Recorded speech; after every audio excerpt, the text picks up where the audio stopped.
Tanggal 15 Agustus 1945, Kaisar Hito memerintahkan penghentian permusuhan terhadap sekutu. Sebelumnya, pada tanggal 14 Agustus 1945, sekutu menjatuhkan bom atom di Hiroshima dan Nagasaki. Berita ini pun terdengar oleh Sultan Syahrir. Sultan Syahrir pun memberitahukan kepada teman-temannya. Ada hal penting yang harus kita bicarakan. Apa itu?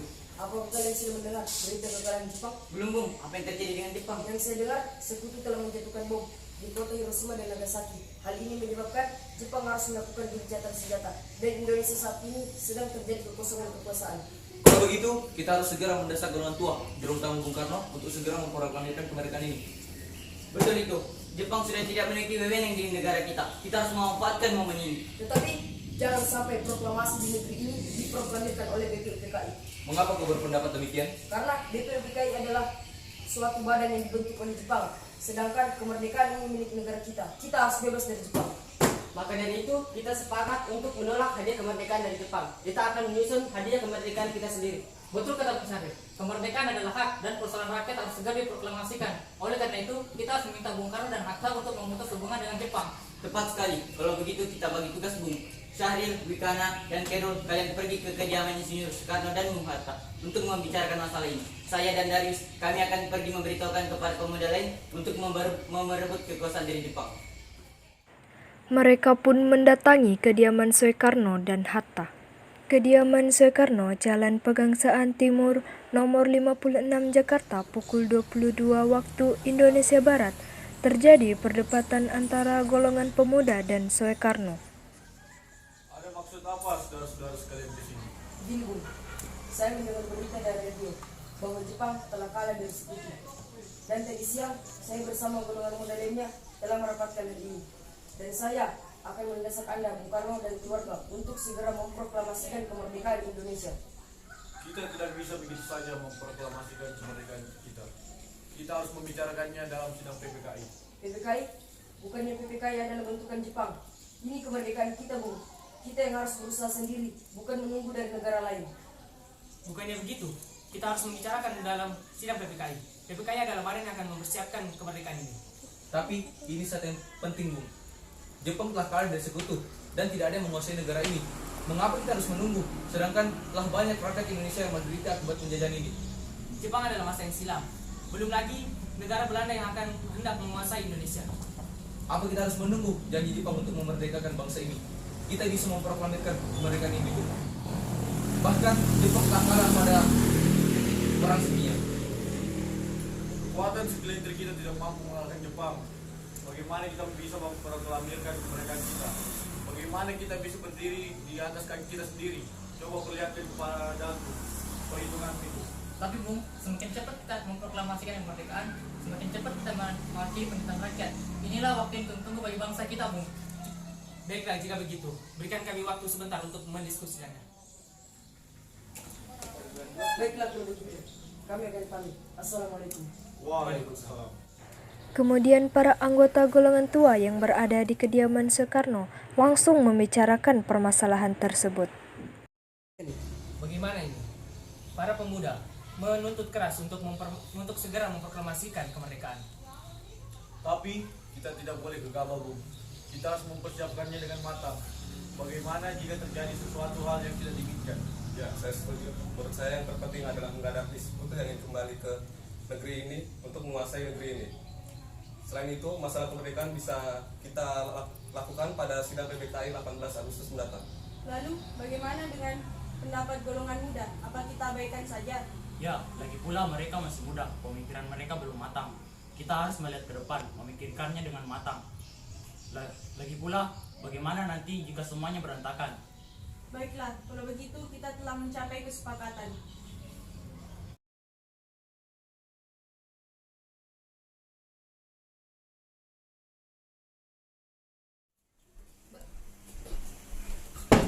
Assalamualaikum.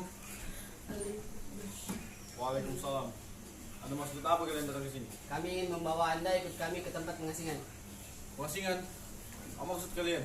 Ya, kami ingin membawa Anda ke tempat pengasingan agar terhindar dari bentrok antara rakyat dan Jepang. Oke, saya ikut. Sebaiknya Ibu Fatma serta anak Anda ikut untuk menjamin keselamatan mereka. Ada apa ini Pak? Tidak apa-apa, tapi kita akan dibawa ke tempat yang aman untuk terhindar dari bentrok. Cepat panggil anak-anak agar kita cepat berangkat. Baiklah.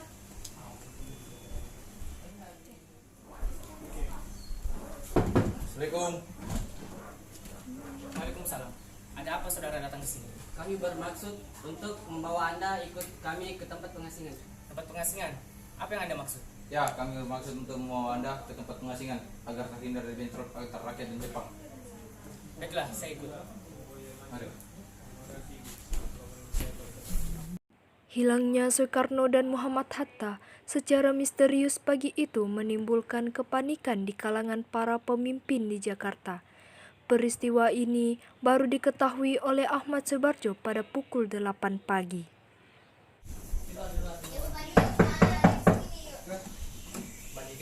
Ada berita buruk Bung. Berita buruk? Berita apa? Soekarno dan Hatta diculik Bung. Apa? Diculik? Diculik oleh siapa? Oleh golongan kuda. Ya sudah, kalau begitu saya permisi dulu. Ya, terima kasih. Ada apa mereka ini? Bung, apakah tahu di mana Soekarno dan Bung Hatta berada? Maaf Bung, aku tidak tahu. Katakan pada aku di mana mereka sekarang. Aku akan menjamin keselamatan mereka ketika mereka kembali ke Jakarta, dan aku akan menjamin kemerdekaan pada esok harinya. Akankah kau bersumpah untuk itu? Kau bisa percaya padaku, nak? Baiklah Bung, aku akan menunjukkan tempatnya. Diringat lengkap. Baik. Sekarang jelaskan, ada maksud apa saudara-saudara sekalian membawa kami ke sini? Maafkan atas kelancaran kami, Bung. Ini demi keselamatan Anda. Kami ingin membicarakan masalah proklamasi kembali. Bukankah sudah dikatakan bahwa kemerdekaan Indonesia akan dibahas dalam sidang PPKI? Memang benar adanya, tapi mengapa kita harus menunggu untuk dimerdekakan dari Jepang? Mengapa harus menunggu hasil sidang PPKI? Kita bisa bergerak dengan kekuatan kita sendiri, Bung. PPKI adalah salah satu bentukan dari Jepang. Kita ingin memproklamasikan bangsa ini tanpa campur tangan dari Jepang. Pendapat kalian memang benar, tetapi kita masih terlalu dini untuk memproklamasikan kemerdekaan kita. Kita butuh bantuan Jepang untuk memproklamasikan kemerdekaan kita. Tapi bagaimana jika perkataan Jepang tentang kemerdekaan bangsa kita hanya manis belaka? Apa yang akan Anda lakukan? Apakah selamanya menunggu janji itu atas nama rakyat yang selama ini terbelenggu selama bertahun-tahun oleh penjajahan di tanah mereka sendiri? Mereka berhak bebas dan sekaranglah saatnya. Benang Bung, mari kita bicarakan dengan kepala dingin. Jangan tegang. Oke, baiklah, Bung Hatta dan Bung Karno, mohon ikut saya. Saya mengerti tentang perhitungan Anda mengenai proklamasi ini. Tapi memang benar, kita belum mempertimbangkannya secara matang. Tapi saya yakin, kita akan berhasil jika kita memanfaatkan situasi ini. Peluang tidak datang dua kali, Bung. Apa yang mereka katakan memang benar, dan saya mendukung mereka. Tetapi, apakah bisa? Akankah kita bisa lakukan? Tentu mungkin, Bung, jika kita berusaha dan menemukan jalan keluarnya. Pemuda sekarang di Jakarta sedang menyusun strategi pertahanan untuk mencegah perlawanan dari Jepang dan sekutu yang tidak setuju dengan proklamasi bangsa kita. Baiklah, saya setuju. Kita akan memproklamasikan kemerdekaan kita tanpa campur tangan bangsa Jepang. Bagaimana kita membicarakan naskah proklamasi untuk mendeklarasikan kemerdekaan kita? Untuk saat ini, kita membutuhkan tempat untuk membahasnya, Bung. Saya punya ide. Bagaimana jika kita meminjam rumah budaya Jepang Laksamana Buddha Maeda? Baiklah, jika begitu. Baiklah. Selamat siang. Ada apa, Bung? Maaf mengganggu. Kami membutuhkan tempat untuk membicarakan kemerdekaan yang akan diselenggarakan esok harinya. Silakan masuk. Terima kasih.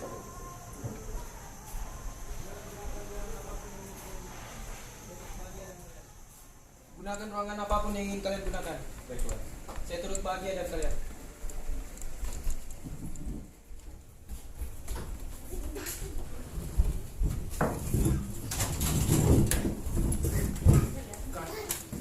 Baiklah, Bung. Di sini kita akan membicarakan tentang naskah proklamasi untuk esok harinya. Menurut saya, naskah ini jangan dulu ditandatangani oleh PPKI karena PPKI adalah salah satu pembentukan Jepang. Bukankah kita sepakat bahwa proklamasi ini tidak ada campur tangan dari Jepang? Saya setuju. Bagaimana ini, Bu? Adakah di antara kalian yang punya pendapat lain? Bagaimana jika teks ini ditandatangani oleh hadirin yang hadir pada saat ini, seperti Amerika yang menandatangani teks deklarasinya? Tidak, kita tidak boleh meniru negara lain. Kita harus berbeda dari negara yang lain. Lalu bagaimana ini Bung Karno? Menurut saya, ini kan semua berkat jasa-jasa bangsa Indonesia. Jadi atas nama bangsa Indonesia itu saja. Tepat sekali, dan saya punya usul. Bagaimana jika teks ini ditandatangani oleh Anda dan Bung Hatta atas nama bangsa Indonesia? Saya setuju. Saya setuju. Bagaimana Dirin? Saya setuju. Baiklah, jika kita sudah setuju bahwa tanda tangan oleh Bung Karno dan Bung Hatta untuk proklamasi esok harinya. Sayuti Melik pun mengetik teks tersebut. Semua persiapan proklamasi rampung pada pukul 4.30 waktu Indonesia Barat. Lalu semua hadirin pulang ke rumah masing-masing dengan perasaan gembira. Tolong kau ketik teks proklamasi ini. Jaga baik-baik. Baik, Bung.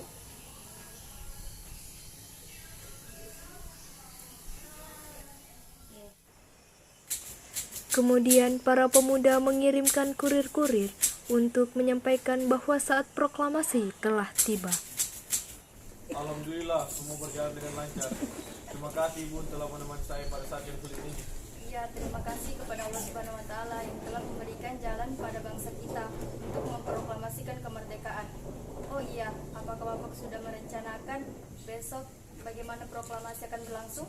Tentu saja, besok akan dilaksanakan proklamasi kemerdekaan kita yang diiringi lagu Indonesia Raya yang diciptakan oleh Bung Supratman. Tapi bukankah kita belum punya bendera? Lantas bagaimana?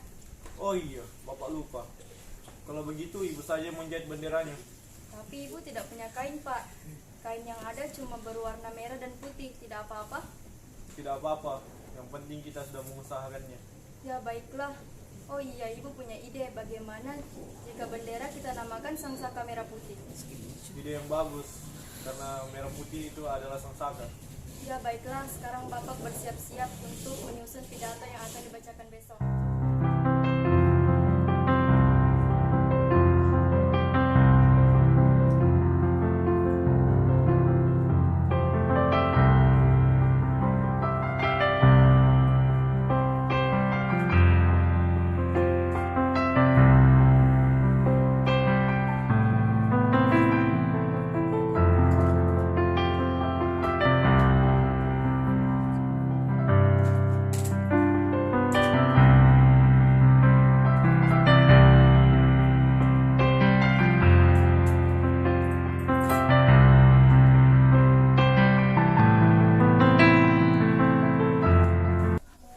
Saat itu, Siodanco Lukas diberi tugas kepada inkognito membawa surat pribadi Tan Malaka untuk Bung Karno di Jakarta. Permisi, Bu.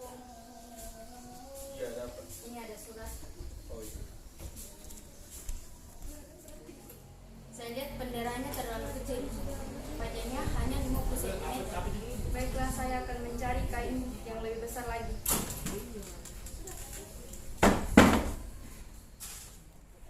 Namun saat membuka lemari pakaian, Ibu Fatma hanya menemukan kain spray berwarna putih. Dia tidak mempunyai kain berwarna merah sama sekali. Ibu Fatma kemudian menyuruh pemuda ini mencari kain merah untuk bendera pusaka. Baiklah, saya akan mencarinya. Pemuda itu berkeliling dan akhirnya menemukan kain merah yang tengah dipakai sebagai tenda sebuah warung soto. Ia membeli kain tersebut dengan harga 500 sen. Pada pukul 8 pagi, tanggal 17 Agustus 1945, ternyata Bung Karno sedang sakit.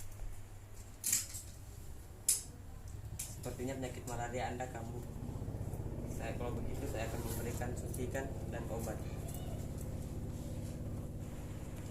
Setelah itu, Bung Karno tidur dan bangun pada pukul 9 pagi dan pada pukul 10 proklamasi pun dibacakan. Proklamasi kami, bangsa Indonesia, dengan ini menyatakan kemerdekaan Indonesia. Hal-hal yang mengenai pemindahan kekuasaan dan lain-lain diselenggarakan dengan cara saksama dan dalam tempo yang sesingkat-singkatnya. Jakarta, 17 Agustus 1945. Atas nama bangsa Indonesia. Soekarno, Hatta.